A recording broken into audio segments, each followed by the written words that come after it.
Kaugnay po nangyaring lindol sa ilang bahagi ng Visayas, Mindanao, makakasundalo si PBOX Director Renato Solidum. Director Solidum, good morning po. Magandang umaga, Igan. Opo. Marami ho nagsasabi na napakapalad po natin, ano? Dahil nasa may dagat po yata ito at hindi sa lupa nangyari. Pero marami pa rin pong aftershock na aasahan po ang Eastern Samar, Director. Tama po yun, yung ganong kalaki o kalakas ang enerhiya na lindol na pinakawalan, ay magdudulot pa ito ng mga adjustments sa kapaligiran nito at magkakaroon ng aftershock.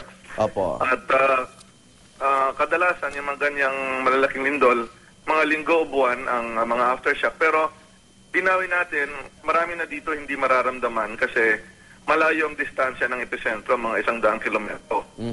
Kung siguro mas malapit kahit nasa dagat, pero mas malapit sa mga isla ng Samar or Siargao, mararamdaman yan.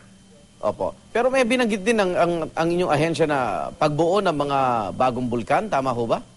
Well, meron na actually volcanoes related sa subduction o yung pagsuksok ng mga bato sa ilalim. Ito yung mga volcanoes sa Leyte. Opo. Hindi naman siguro bagong-bago, kundi meron na, no? At yan nga ay manifested sa mga volcanoes sa Leyte na ginagamit na supply ng geothermal. Okay. Ito may binabagin na Philippine Trench. So kung medyo nalapit-lapit po ba sa lupa rin ito, yung panganib na abutin ang Luzon, maari ho, Director? Although yung Bicol yata naramdaman din, ano?